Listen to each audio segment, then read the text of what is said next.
Praise the Lord. കർത്താവിൻ്റെ അതിപരിശുദ്ധമായ തിരുനാമം വാഴ്ത്തപ്പെടുമാറാകട്ടെ. സഹോദരിമാരുടെ പങ്ക് സുവിശേഷീകരണത്തിൽ ഈ വിഷയത്തെ ആസ്പദമാക്കി ഒരു മനോഹരമായ പ്രചോദനാത്മക സന്ദേശമാണ് ഞാനിവിടെ പറയുവാൻ ആഗ്രഹിക്കുന്നത്. ഇത് സഹോദരിമാർക്ക് ആത്മീയ ഉണർവിനും ആത്മീയ പ്രചോദനത്തിനും മുഖാന്തരമാവട്ടെ. ഇതിന് ആധാരമായി ഒരു വാക്യം വായിക്കാം. യെശയ്യാ പ്രവാചകന്റെ പുസ്തകം 60-ാം അധ്യായത്തിന്റെ 1-ാം വാക്യം. എഴുന്നേറ്റ് പ്രകാശിക്കാം, നിന്റെ പ്രകാശം വന്നിരിക്കുന്നു, യഹോവയുടെ തേജസ്സും നിന്റെ മേൽ ഉദിച്ചിരിക്കുന്നു. അതേ പ്രിയരെ, ദൈവം നമ്മുടെ കൈകളിൽ ഒരു ദീപം ഏൽപ്പിച്ചിരിക്കുക. പ്രിയ സഹോദരിമാരെ, ദൈവം ഒരിടത്തും ഒരു മനുഷ്യനെയും ഒഴിവാക്കിയിട്ടില്ല. സ്ത്രീ പുരുഷ ഭേദമില്ലാതെ ദൈവം ഓരോരുത്തരെയും തൻ്റെ രാജ്യം വിപുലീകരിക്കുവാൻ വിളിക്കുന്നു. എഴുന്നേറ്റ് പ്രകാശിക്കാം, നിന്റെ പ്രകാശം വന്നിരിക്കുന്നു. ദൈവം നമ്മെ സുവിശേഷത്തിൻ്റെ പ്രകാശ ദീപമായി വിളിച്ചിരിക്കുന്നു. വീട്ടിലായാലും ജോലി സ്ഥലത്തായാലും സഭയിലായാലും നമ്മുടെ ഉള്ളിൽ ദൈവം തന്നിരിക്കുന്ന വെളിച്ചം മറ്റുള്ളവരെ പ്രകാശിപ്പിക്കുവാൻ ഉദ്ദേശിച്ചിരിക്കുന്നു.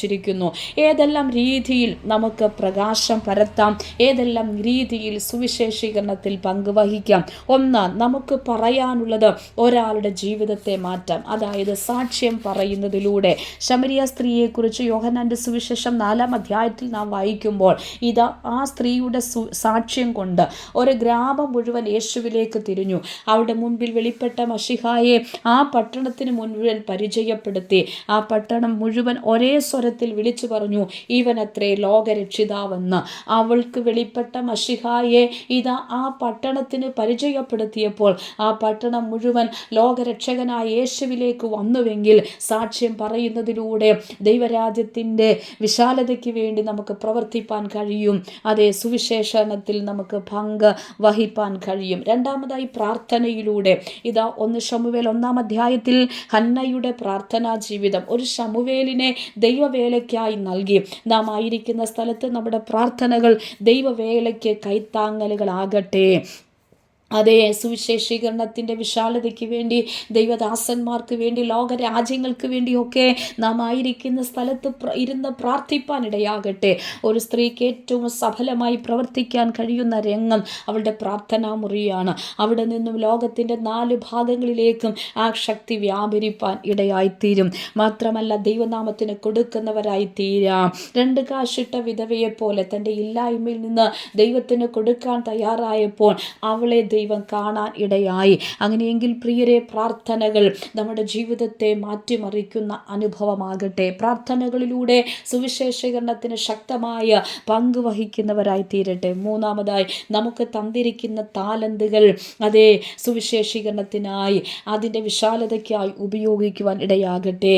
ദെബോര, ആമേൻ, ശക്തയായ പ്രവാചകിയായ ദെബോര, ആമേൻ, ഒരു രാജ്യത്തിൻ്റെ വിടുതലിനു വേണ്ടി ഇതാ അവൾ സ്തോത്രം നേതൃത്വം കൊടുക്കുവാനിടയായി തീർന്നു. ഒരു ന്യായാധിപ എന്ന നിലയിൽ അത് ഈന്തപ്പനകളുടെ നടുവിലിരുന്നു കൊണ്ട് ആമേൻ ന്യായപാലനം ചെയ്തു. തൽഫലമായി ആമേൻ 20 വർഷം കൊണ്ട് ഇസ്രായേൽ ജനത അനുഭവിച്ച പ്രശ്നങ്ങൾക്ക് മുൻപിൽ, അതേ പ്രതികൂലങ്ങൾക്ക് മുൻപിൽ വലിയ ജയത്തെ പ്രാപിപ്പാനിടയായി തീർന്നു. രാജസ്ഥാനത്തേക്ക് വന്ന എസ്തേർ, ഇതാ അവളെ കൊണ്ടുവന്നതിൻ്റെ ഉദ്ദേശം ആമേൻ സ്വയം മനസ്സിലാക്കിയവൾ തൻ്റെ ജനത്തിന് വേണ്ടി ഇടിവിൽ നിൽക്കുവാൻ തയ്യാറായി.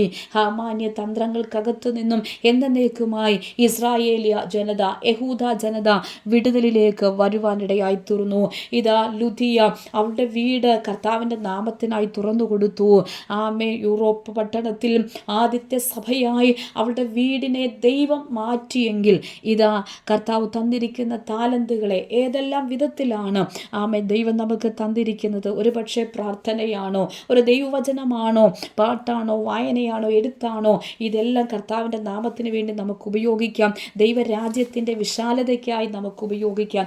ആ നിലവാരത്തിൽ ആത്മാക്കളെ നേടാം. ഇരുട്ടിലിരിക്കുന്ന അനേകരുണ്ട്. ഒരുപക്ഷെ പുറമെയുള്ള സമ്പന്നത അവരുടെ വിഷയത്തെ പുറത്ത് കാണിക്കുന്നില്ലായിരിക്കാം. എന്നാൽ അതിൻ്റെ അകത്തളങ്ങളിൽ നിരാശയിൽ കഴിയുന്ന എത്രയോ പേരുണ്ട്. അസമാധാനത്തിലായിരിക്കുന്ന എത്രയോ പേരുണ്ട്.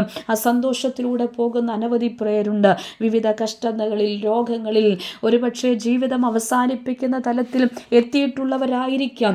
ഇരുളിലിരിക്കുന്ന ഈ ജീവിതങ്ങളെ വെളിച്ചത്തിലേക്ക് കൈപിടിക്കുവാൻ ദൈവം നമ്മെ ഏൽപ്പിച്ചിരിക്കുന്ന താലന്തുകൾ, കൃപകൾ, കൃപാവരങ്ങൾ നമ്മെ തന്നെ അതിനായിട്ട് സമർപ്പിക്കുന്ന ഒരു അനുഭവം നമ്മുടെ ജീവിതത്തിൽ ഉണ്ടാകട്ടെ. ആ നിലവാരത്തിൽ സുവിശേഷീകരണത്തിന് പങ്കുവഹിക്കുവാൻ, ദൈവരാജ്യത്തിൻ്റെ വിശാലതയ്ക്ക് വേണ്ടി, അതിൻ്റെ കെട്ടുപണിക്ക് വേണ്ടി മുഖാന്തരമായി തീരുവാൻ സർവശക്തനായ ദൈവം ഈ ദൂതുകളിലൂടെ, ഈ മെസ്സേജുകളിലൂടെ നമ്മെ ആഹ്വാനം ചെയ്യുകയാണ്. ഇരുളിലിരിക്കുന്ന അനേകർക്ക് പ്രകാശം കൊടുക്കുവാൻ, ആ ദൈവവചനത്തിൽ എഴുതിയിരിക്കുന്നത് പോലെ എഴുന്നേറ്റൊന്ന് പ്രകാശിക്കുവാൻ, അനേകർക്കൊന്ന് പ്രകാശമായി തീരുവാൻ ആമേൻ. അതിനായിട്ട് സർവശക്തനായ ദൈവത്തിൻ്റെ കരങ്ങളിൽ നമ്മെ സമർപ്പിച്ചു കൊടുക്കാം. അതുകൊണ്ട് പ്രിയ സഹോദരിമാരെ, ദൈവം നമ്മെ പിറകോട്ട് കൊണ്ടുപോകാനല്ല വിളിച്ചത്, ഓരോ പൊസിഷനിലാക്കിയിരിക്കുന്നത്. അതേ എസ്തേറിനോട് ആമേൻ പറയുന്നത് പോലെ, മൊർദെഖായി പറയുന്നത് പോലെ, ഇതാ നീ ഈ സമയത്ത് മിണ്ടാതിരുന്നാൽ, അതേ മിണ്ടാതിരിക്കാനുള്ള സമയമല്ല ഇത്. അതേ കർത്താവ് നമ്മെ ആക്കിയിരിക്കുന്നത്, നമ്മെ വിളിച്ചിരിക്കുന്നത് മുന്നോട്ട് പോകാനാണ്, മുന്നോട്ട് നടത്താനാണ്. ഒരുപക്ഷെ നമ്മൾ സംസാരിക്കാതെ തന്നെ നമ്മുടെ പ്രവർത്തനത്തിലൂടെ സുവിശേഷം പ്രവർത്തിപ്പാൻ, സുവിശേഷം നിലനിൽപ്പാൻ, സുവിശേഷീകരണത്തിൽ പങ്കായിത്തീരുവാൻ കർത്താവ് സഹായിക്കും. നിങ്ങളുടെ കയ്യിൽ ഒരു ദീപമുണ്ട്, അത് ഒളിപ്പിക്കരുത്, അത് കെടുത്തിക്കളയരുത്. അതേ നിന്റെ പ്രകാശം വന്നിരിക്കുന്നു. സദൃശവാക്യം 31 അധ്യായത്തിൻ്റെ 18 വാക്യത്തിൻ്റെ അവസാന ഭാഗത്ത് ഇങ്ങനെ പറയുക, അവളുടെ വിളക്ക് രാത്രിയിൽ കെട്ടുപോകുന്നില്ല. ആരുടെ? സാമർഥ്യമുള്ള ഭാര്യയുടെ, ആരുടെ? ദൈവവിളിയുള്ള ആരുടെ? ആമൻ പ്രകാശമുള്ളവരുടെ, ആമൻ ദൈവം കണ്ടിരിക്കുന്നവരെ, ദൈവം ആമൻ ആക്കിയിരിക്കുന്നവരെ ഒക്കെ ഇതാ അവളുടെ വിളക്ക് രാത്രിയിൽ കെട്ടുപോകാതെ അത് തൻ്റെ കുടുംബത്തിന് വേണ്ടി, തങ്ങളായിരിക്കുന്ന സമൂഹത്തിന് വേണ്ടി അത് വെളിച്ചമായി തീരുവാനിടയായിത്തീരും. അതുകൊണ്ട് നമുക്കിങ്ങനെ കർത്തൃസന്നിധിയിൽ ഏൽപ്പിച്ചു കൊടുക്കാം. എൻ്റെ ജീവിതം കൊണ്ട് മറ്റുള്ളവർക്ക് ദൈവത്തെ കാണിച്ചു കൊടുക്കുവാൻ, യഥാർത്ഥ പ്രകാശത്തിലേക്ക് അവരെ കൊണ്ടുവരുവാൻ ഇടയാകട്ടെ. അതിനായി ഉപയോഗിക്കണമേ എന്ന് കർത്തൃസന്നിധിയിൽ നമുക്ക് പ്രാർത്ഥിക്കാം. പരിശുദ്ധ ദൈവമേ, കർത്താവിൻ്റെ കരങ്ങളിൽ ഞങ്ങളെ സമർപ്പിക്കുന്നു നാഥ. കർത്താവെ, സുവിശേഷീകരണത്തിന് ശക്തമായ പങ്ക് വഹിപ്പാൻ ഈ ദിവസങ്ങളിൽ ഞങ്ങളുടെ സാഹചര്യത്തിൽ ആമേൻ നിന്നുകൊണ്ട്, ആമേൻ ഹല്ലേലൂയ, അത് പ്രതികൂലമായി എടുക്കാതെ സാഹചര്യത്തിനപ്പുറമായി കർത്താവെ അനുകൂലമായ നിലവാരങ്ങളിലേക്ക് ഇറങ്ങിച്ചെന്ന് ശക്തമായി കർത്താവിൻ്റെ നാമത്തിനു വേണ്ടി പ്രവർത്തിപ്പാൻ, പ്രയത്നിപ്പാൻ കർത്താവ് ഞങ്ങളെ ഉപയോഗിക്കണമേ. കർത്താവെ, ഞങ്ങളിൽ പ്രകാശിപ്പിച്ചിരിക്കുന്ന ആ വെളിച്ചത്തെ, ഞങ്ങളിലുള്ള ആ ദീപത്തെ കെടുത്തിക്കളയാതെ കർത്താവിൻ്റെ നാമത്തിന് വേണ്ടി, ദൈവരാജ്യത്തിൻ്റെ കെട്ടുപണിക്ക് വേണ്ടി ഉപയോഗിക്കുവാൻ, ഇരുളിരിക്കുന്ന അനേകരെ കൈപിടിച്ച് വെളിച്ചത്തിലേക്ക് കൊണ്ടുവരുവാൻ കർത്താവ് ഞങ്ങളെ സഹായിക്കണമേ. അതിനായി ദൈവം ഞങ്ങളെ അനുഗ്രഹിക്കണം. ഒരുമിച്ച് ദൈവകരങ്ങളിൽ സമ്പൂർണ്ണമായി സമർപ്പിക്കുന്നു. പ്രാർത്ഥനകളെ കേട്ടതിനായി സ്തോത്രം. യേശു ക്രിസ്തുവിൻ നാമത്തിൽ തന്നെ ഒരു പ്രാവശ്യം കൂടി കേൾക്കപ്പെട്ട ദൂതുകൾക്ക് മുൻപാകെ നമ്മെ സമർപ്പിക്കാം. ഇരുളിലിരിക്കുന്ന അനേകർക്ക് വെളിച്ചം ആയിത്തീരുവാൻ, ആ വെളിച്ചത്തിലേക്ക് അവരെ കൈപിടിച്ചു കൊണ്ടുവരുവാൻ കർത്താവ് നമ്മെ ഓരോരുത്തരെയും സഹായിക്കട്ടെ. അതിനായി ഉപയോഗിക്കണമെന്ന പ്രാർത്ഥനയോടെ ദൈവസന്നിധിയിൽ നമുക്ക് മുന്നോട്ട് പോകാം. God bless you all.